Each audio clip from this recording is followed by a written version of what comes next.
It looks like we won't click on websites anymore.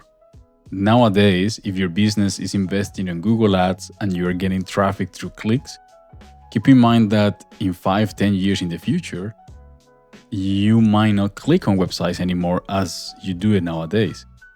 Most probably, you're going to ask an AI, you're going to talk on your phone and say, can you please find this service that I need to hire? And the AI will do the search, hire the service, or present to you the product that you want, and you didn't need to click on the website. So what's going to happen with Google Ads if nobody's clicking on it? I will suggest you to stay and watch and listen this recording that I have with an SEO and Google Ads expert. From there, how do I pronounce your name properly, by the way? Stewart? Stewart's fine, buddy. That's totally Stewart. fine, man. Yeah, all good. Stewart, you can call me whatever you want, man. Perfect. Well, thank you for being here and spending some time with me talking about AI in the world of Google Ads, SEO, and marketing in general. So let's start with a brief introduction. If you can give me a brief introduction, please, so we go from there. Who is Stewart? Webb. Yeah, so I'm Stewart. I've been in the digital marketing industry since 2004. Makes a bit of a dinosaur in this space. I worked for a global search firm, went into the programmatic media buying space for a while, and then stepped out and jumped into search rescue with Ben Guthridge, and that started in 2018. But as I say, I've been in this industry for a very long time. So you have been in the entire time, the evolution of Google as well. You're talking about 2019. Yeah, the evolution. It's changed so much, but it's never changed so rapidly as it is right now. As we're going to touch on today. It's changed so much, and the beauty of being in a business with 250 clients is we see at a macro level what changes Google are making and how they impact our clients' performance. We also see what happens at an economic standpoint, an economic level, with respect to consumer buying behaviors. With campaigns we run. So. Yeah, there's a huge amount of change. We're always, encouraged to go into the Google office in Sydney and talk about things that they're rolling out and pushing back on things that we don't like that they're rolling out that we feel are going to drive benefit for our clients. But the landscape is changing so aggressively in the past 12, 24 months. And for us, it's about adapting to those changes. For us, we really see ourselves as just wanting to get our clients in front of where their customers are looking. And look, if one day OpenAI and ChatGPT is the primary place where people discover businesses, we're going to be leaning more of our focus and our lens of attention towards that. But again, I feel that Google may be playing catch up in this space at the moment, but they are investing. I mean, it's hard to, count out that particular behemoth of a business with respect to how much gunpowder they can point at catching up in the AI arms race. And they're doing some pretty amazing things at the moment, but it is a very dynamic and changing landscape at the moment.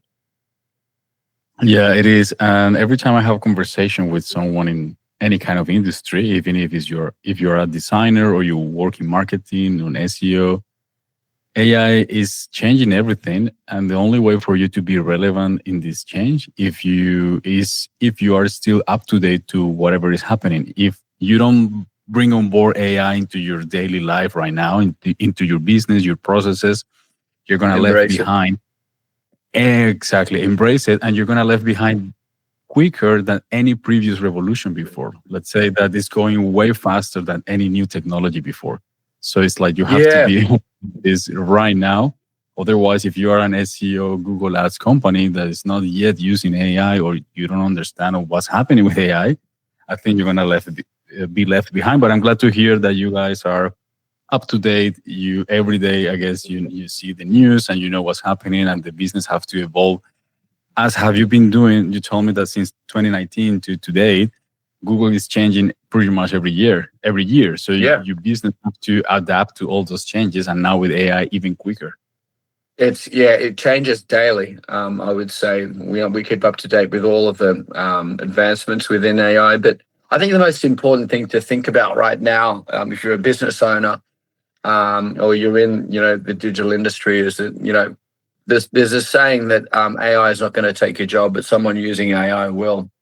So it's still an enabler. We don't know what's going to happen in 10, 15 years' time, of course. Yeah. But I'll give you a great example. We're seeing some entire industries start to really feel the pain. A good example is the recruitment space. Mhm. There are huge amounts of people that are using AI to seek in LinkedIn and Indeed for job opportunities, and auto write cover letters and auto email new job opportunities. And companies are getting flooded with AI written job applications. And now people in HR roles in companies are hiring managers and now using AI to respond back to those job applications and scrape through to find good job applications. So it's now AI talking to AI, and there's no real people that are actually reaching out and getting in contact. So OpenAI are now launching a recruitment feature within ChatGPT. Should be launched quite soon, where they're going to be playing matchmaker for people that are employees and employers. So that space is going to be disrupted so quickly. I've got mates who own pretty large recruitment firms, and they're really worried about it. Yeah. But it only takes these big technological businesses to point their attention at something that they think that they can disrupt, and industries have got to scramble to either adapt and survive, or work out a way to coexist with the changing nature. About the short term. So right now you're a company that you either adapt to AI, or you go against it. For example, if you want to say, look, this job is supposed to be human made, and this is the purpose of this recording. I'm trying to rescue, okay, what is the role of humans in this world being taken over by AI? So if your company, let's say this recruiter company, a very nice strategy, you could say, yes, in the world of AI, this is for humans, right? So this is human made. I help you to hire a person with human skills. And maybe you can use that as a branding strategy, that you're saying, yes, we are not against AI, but this specific job shouldn't be replaced by AI. Hire us, that we are humans. That could be absolutely. in this short term. You either, okay, I use that as a marketing strategy and say, hire humans instead of hiring a machine. That could be interesting in the let's say 2 to 5 years. Let's talk about the short term. And I wanted to hear in this case, so we don't go too much into recruitment companies. In this case, in a SEO Google Ads company, the impact of AI in your processes has been mostly positive or negative, or you see that it's affecting your processes in a way that you are more efficient, quicker, therefore it should be cheaper for the clients, or your cost hasn't been impacted? How do you manage to adapt to AI nowadays? Let's talk about for the next 2 to 5 years. What are you doing? It's a big question. I mean, and it's going to be a pretty nuanced answer. It's just that it is a game of cat and mouse. These models, with every new release, get better. And Google, all of a sudden, has always been about ranking relevant, insightful content. All of a sudden, there is a flood of content. And so what happens is with, ChatGPT 2 or 3, we would be pumping out content really easily. And then Google would make an algorithm update to flag LLM produced content and penalize people for it. And for a while there, Google just said, look, its stance was, if the content is insightful and informative, and humans are landing on the site and dwelling on the page and scrolling down the page and reading the content, they didn't really care whether it was human or robot written. We've seen just in the last probably 4 months that it's actually not cutting it again. Google's algorithms are getting better at learning how AI structures content and starting to penalize again for it. So some clients just want to punch out a whole bunch of blogs and do it themselves. So you're saying that you're noticing that Google is trying to detect what was AI written and what's not? Or you're saying that right now it doesn't really matter if it's done by a human or I mean, Google what didn't know content? how to combat it and detect it, and now they're getting better again, and they're starting to penalize it again. So we go through these waves of, Google saying that, look at analytics, watching how people dwell on people's sites. You're going to be rewarded if, page dwell time, is high, or do they click through to multiple pages on the site. It doesn't matter whether the content's AI written or not. But then there was a recent Google spam update, which I think they've done in the last 3 months, they've done 4 or 5 Google spam updates to the algorithm where they're getting better at detecting AI written content. They're starting to penalize it again. You can't just, use it as a cheat code to just pump out content for your site. Blogs are a little bit less critical on. But yes, with respect to landing page content, it does have to be human written, or you can use AI as a framework and then build it out in a way that you're writing and filling in a lot of it, which is, matching the tone and style and theme and character of your business and your website. So, And have you seen any impact on the fact that clients will ask, but if we do it with AI, is quicker, therefore cheaper? Like, have you been impacted by the costs of your hours, your work, saying that, well, before we have to do research about keywords or suggest metadata for a website, and now with AI, you can do that very quick.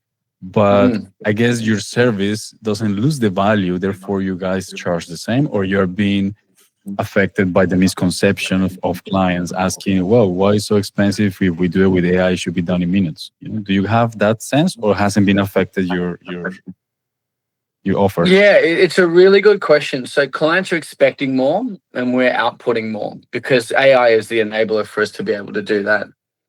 A really good example is if we choose, 20 keywords for a client, it's very easy for me to get 5 great topics and synopsises for every keyword, 5 Yep. topics and synopsis per keyword, and then have the client select only 2 out of the 5 that we then build a blog schedule around, and it's got to still be human written and it's got to be structured well.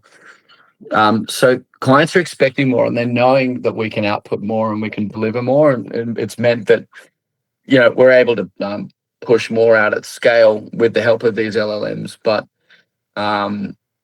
it still has to be structured in a great way, because otherwise, if it's just an AI written article and it's not structured well and it doesn't have a human element to it, it's not going to really rank on the search engine anyway.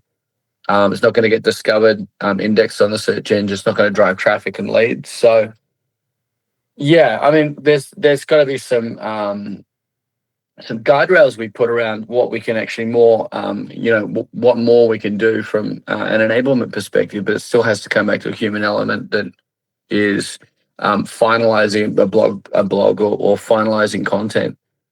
Okay, that's in terms of costs. You're saying that, well, the clients might expect more, but it's not that you're going to have to charge cheaper or more expensive. So far, in the short term, you're not being so impact on the business model that you say, oh, now we have to charge half of the price, or we're going to have to charge more. Pretty much, you're using AI as a tool that Enabler.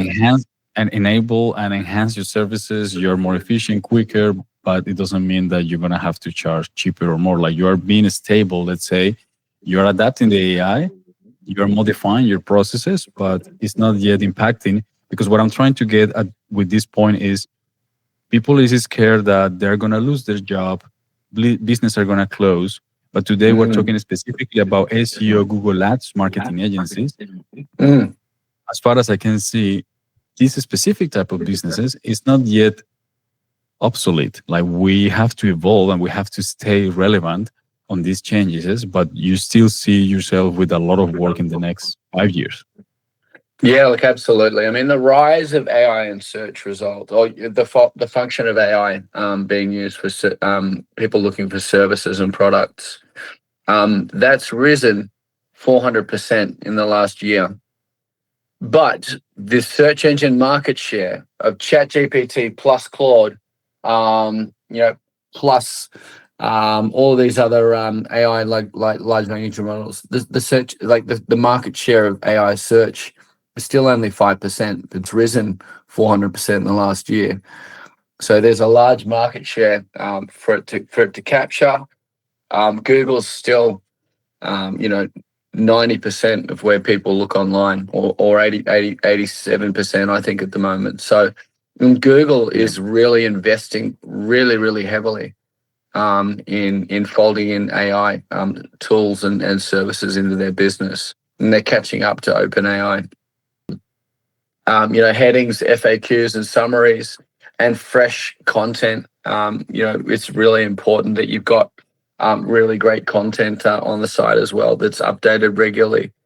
So even just outside of that, and then the whole backlinking piece is not something that AI is going to really enable us to do at all yet. Not that we've found any tools to get backlinking being done really well. And Google My Business Optimization, like we see a lot of clients that are ranking in AI results that are just being pulled because they've got so many reviews. So trustworthiness, case studies, and reviews.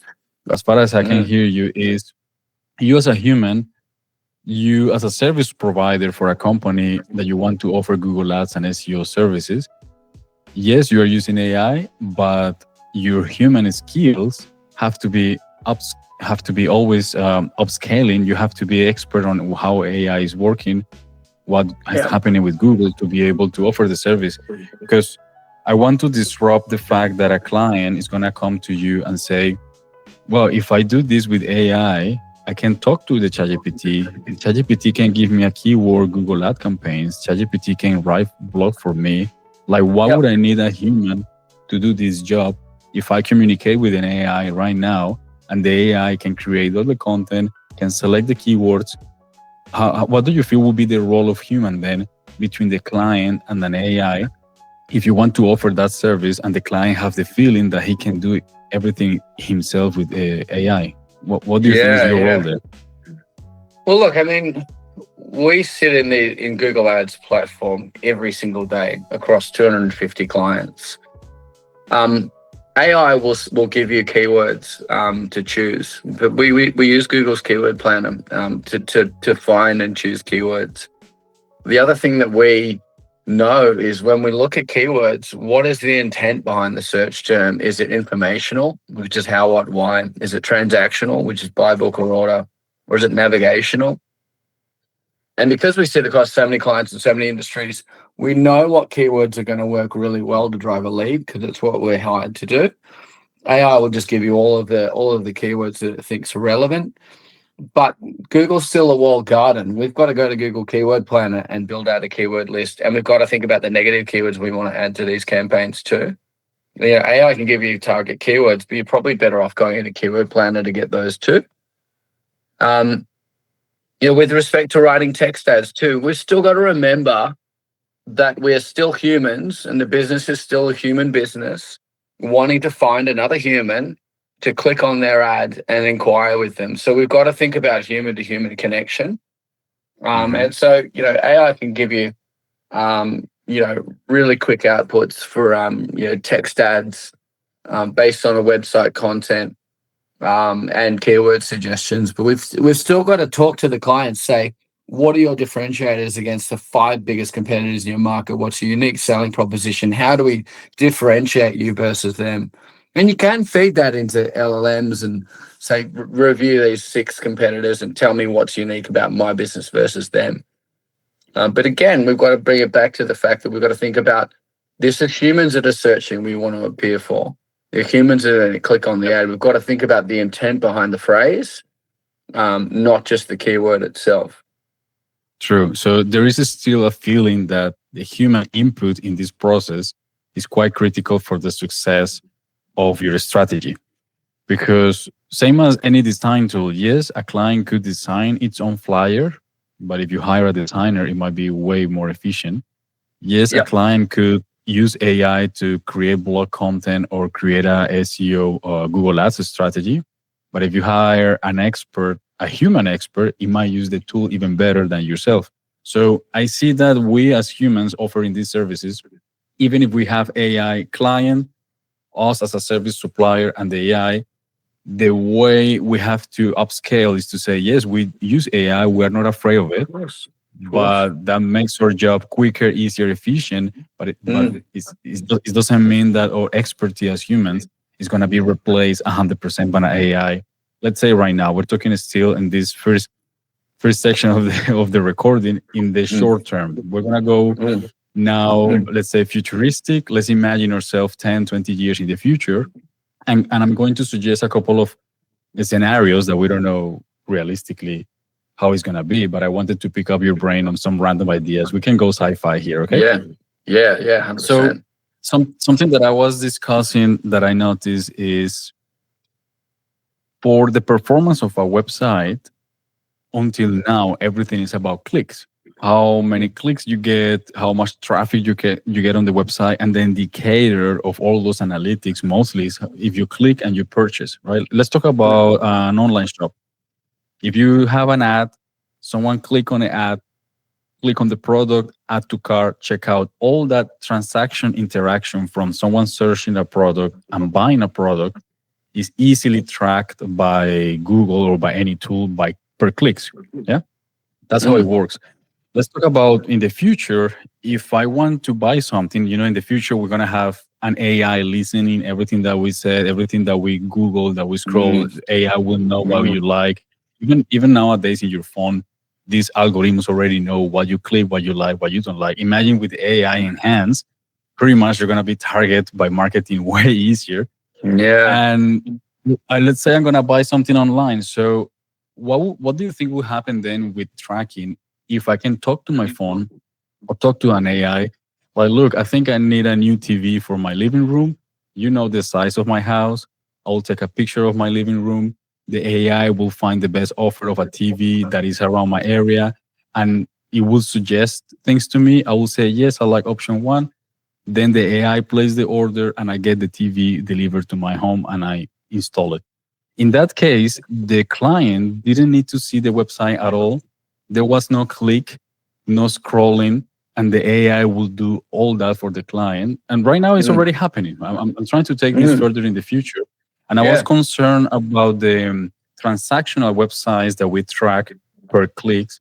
And I was thinking, what's going to happen then with the purpose of building a website transactional with buttons and clicks if AI is going to do all that transaction for humans and we only give an instruction with a prompt? Yeah. It's probably not a far off, too distant future. There's two sides to this, right? Like you see, what Meta is doing with Ray-Bans and AI glasses, right? Companies are going to want to own Mm. what you see and what you Mm. talk about.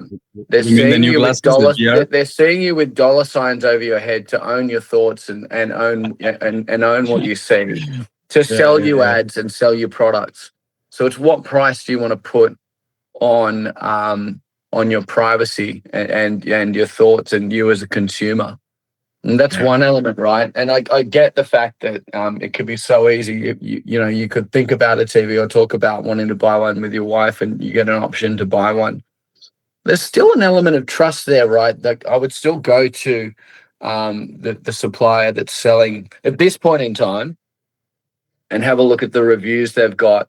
Make sure they're a trustworthy retailer. They're reputable. The brand that I'm getting is, not a factory second, or it's a cheap model because the carton's damaged or there's a ding on the TV itself. It's not just a great price because I want to go and verify that purchase is going to be correct. But look, in future, if you're happy to sell your entire human experience over for companies like OpenAI or Meta to monetize your data,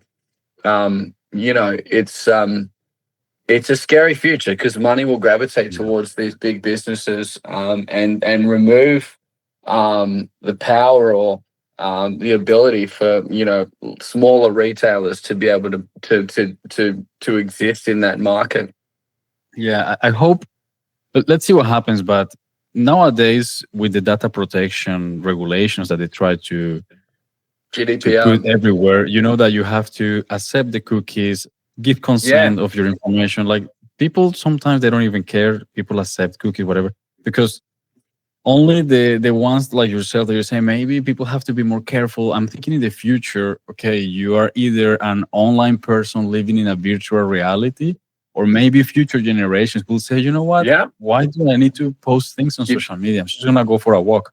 And hopefully you've there is got to. going to be like an offline trending generation that you don't have to be involved of all this digital world that is gonna control your thoughts, right? Yeah, you've got to disconnect from the internet and form your own thoughts and views on things, because what you'll be seeing and what you'll be interacting with will be shaped based on your experiences and based on your beliefs. That's why we're Yeah. seeing it at the moment. We're seeing such large movements with, people being so polarized against each other, because your experience is being shaped by what you're seeing all the time. Yeah. Yeah. Um, and And so also keep I in mind, believe, I believe, there'll be people that'll be completely plugged in, and they'll be um, very offline. opinionated because their views are being shaped, and there'll be people that will want to dip in and dip out when they see it as being an enablement tool, and there'll be some people who'll be on the far other end of the spectrum that just would believe that these businesses have so much of our data, they're going to be able to shape what we think and feel, and you want to form your own independent opinions on things, and they stay away from it. So I think Yeah. it's going to be quite a polarizing future in that regard. And remember that we're talking about 10, 20 years in the future, right? Imagine at that time the Neuralink. Have you seen the technology? Yeah, I They're have. talking about Yeah. how these companies could manipulate what you see in your phone. But imagine once we have the capabilities to install ourselves something that reads our mind, pretty much, that's going to be even worse. I think it's either we go to the next stage of human evolution that we're going to be AI enhanced somehow, or I don't know, it might be the end of many things Yeah, as we and know. look, it's fine if you're going to be AI enhanced and you're running the local language model on your own personal device. If it's going to be, one of the big companies that are going to be shaping it, you want to believe that they're going to be using your data to monetize. So, I saw a device just the other day. It was two guys sitting down, and essentially it was connected to their heads and their ears. I don't know if it was bone conduction or it was just a device that sits on their head, but they're able to think a full sentence, and someone was able to listen and get that spoken to them. So they Wow. can now talk to each other without actually saying anything. So this is a real thing, by the way. I saw it. It's happening. It's not even that far away On in the Reddit. future. Yeah, it's here. It's essentially, turning your thought process and thought patterns into data, and then broadcasting it to another person. Asking one of your colleagues that's in a busy office whether they want to grab lunch without actually having to say anything. It's a real thing. I saw it was someone had just they just built these devices, and they're pretty rudimental at this stage, but they'll get better. So it's an interesting and quite uncertain and confronting future, but it's the way the world's headed. So I would like to ask another question more about the Google side of things. If Google is nowadays making money with, traffic, clicks, the more for Google Ads, let's talk about Google Ads. So Google gets money through Google Ads when people advertise for clicking on the website, people go and find clicks, etc. And you know how it works. Let's think about the future, about if I was paying to Google when someone searched the best restaurant in my city, best restaurant in Sydney or something, I was going to be in the top 5 results because I was paying to Google to be up there when someone click on it. But now these kind of searches and questions are going to be asked to Gemini. Gemini, can you please search the top 5 restaurants? Right now, Gemini, I guess, is using SEO, not the Google ad part of suggestion to you what are the actual top 5 restaurants of the area. Do you think that at some point Google will have to transfer, let's say, Google Ads capabilities to AI searches? So you might have results that it says ad. So we might have to jump to AI ads in a way that if you receive a suggestion from an AI, you don't know if the content was a paid content or it was just organic. Do you think that we have to switch at some point in the future for AI ads when people searching by keywords? Yeah, it's a really good question, right? So Google make 165 mil a month in Australia from ad revenue. Wow. They're going to want to continue to monetize that. But if you think about it, you look on Gemini for top restaurants, top Italian restaurants near me, right? Yeah. Yeah. You're still going to want to see results that have a lot of happy customer reviews, people's real experiences at the restaurant. So there's still a human element involved in that, and they're going to want to protect that revenue that they're making every month from Google. So we're seeing it now where AI related snippets and results are popping up when you search. It's more around informational based searches. We're seeing more AI related results rather than people looking for products or services. And it's what you're kind of using AI for at the moment too, is to find that information and source the information from the internet to give you a clearer picture on something. But as that changes, yeah, I mean, it's still going to be an amalgamation of what is the most relevant result that I get, and how many reviews has this particular restaurant got, and has it won any awards? It's still going to be an amalgamation of that, and they'll still probably want to try and put in sponsored results in there. But you're not going to form an opinion on a restaurant by it being just number one in the results. You're also going to look at its reviews. You're also going to look to see if it's won any awards. You're going to look at the price point of the restaurant as well. So it's got to be a combination of these things. Mm-hmm. Google can still throw up an ad, but if the ad's for a restaurant that's had bad reviews, you may click on it, but you're not going to actually book it. We've got clients that have got really famous, popular restaurants in Australia, and we are buoyed by that. And when I say buoyed by that, it really does fuel results when a client's got a restaurant which is really, it's won a chef's hat. It's won awards. It's got a really active what's on page with experiential nights, and it's got a lot of reviews. That still plays a role. If you've got a restaurant that's not well reviewed, or isn't popular, or is too expensive and doesn't provide great services or experiences, we're still going to have a hard time running ads for them as well. So there's still the human element to all of this when showing a result. Yeah.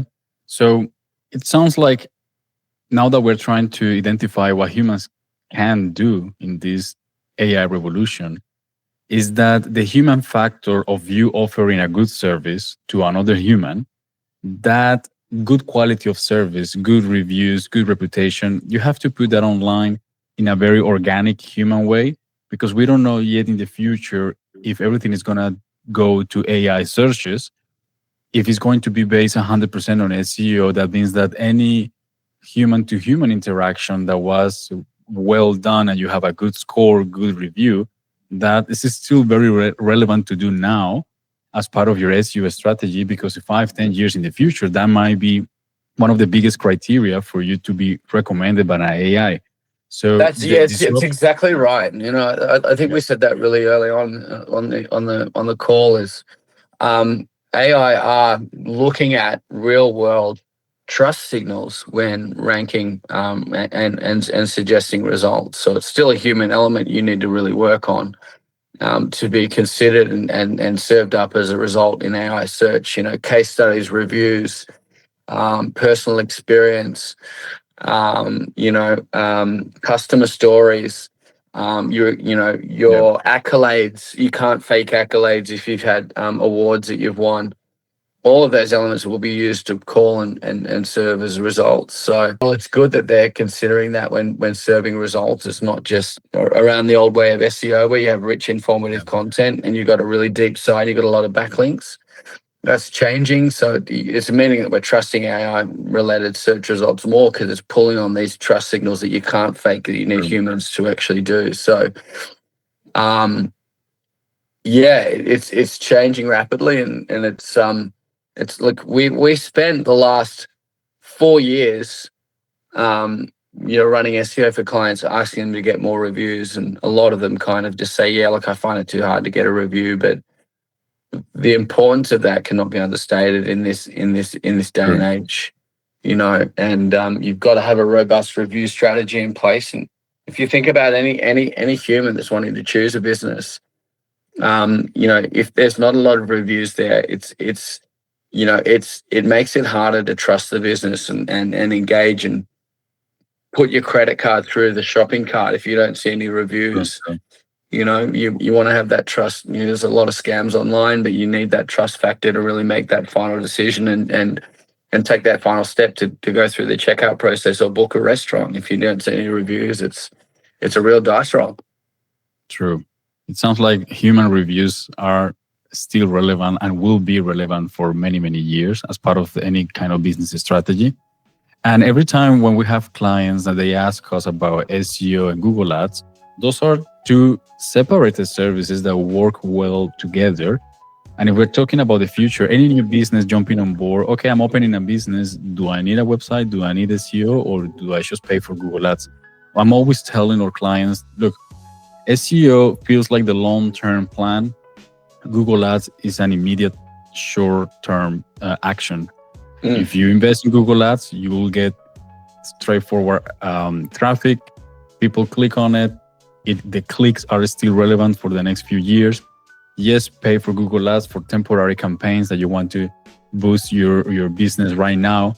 But SEO sometimes is like, oh, I prefer Google Ads. SEO, I don't care. There's too much work to do. I think SEO is getting more important now because it's like SEO AI driven in a way that whatever you're building around your business in the online presence, content, reviews, all that is very organic still. And that's like, it's still the best indicator for future AI is finding or recommending your services is based on the organic reputation that you have built online. Well, look, absolutely. We always say SEO is a marathon, not a sprint, and Google Ads is the sprint where you flick on the campaign, you get results. But say again, SEO is a marathon, not a sprint. We've got to send signals to Google for a long time to get Google to like you more. You're not going to get results tomorrow with SEO, but if you're investing in SEO for the long term, if you want to sell a business in 10 years, you stop running ads. Your website doesn't turn back into a billboard in the desert. You are still ranking really well for free. And when you sell a business and you sell a website that is ranking really well for free, getting lots of traffic and lots of leads, that website sits in the sale of your business as an asset on the balance sheet because the website's ranking really well for free. Someone's buying a business. The website already ranks well. It already gets clicks and leads or sales for free. That is an asset on your balance sheet. If you stop running ads, you sell a business and the website gets zero traffic, it's not a revenue generating asset, that website, because you haven't been investing in it for the long term. So it's about looking at the long game and considering that too. I think with that, Stewart, we cover all the topics that I wanted to discuss with you. Awesome. Very nice. Thanks so much for having me on the call, mate. All good, mate. So we will be in touch. Awesome. All right. Have a great day. I'll catch you soon. Thank you. Bye-bye. Bye. We think we dream, we plot. Made by two men, not illusion. This is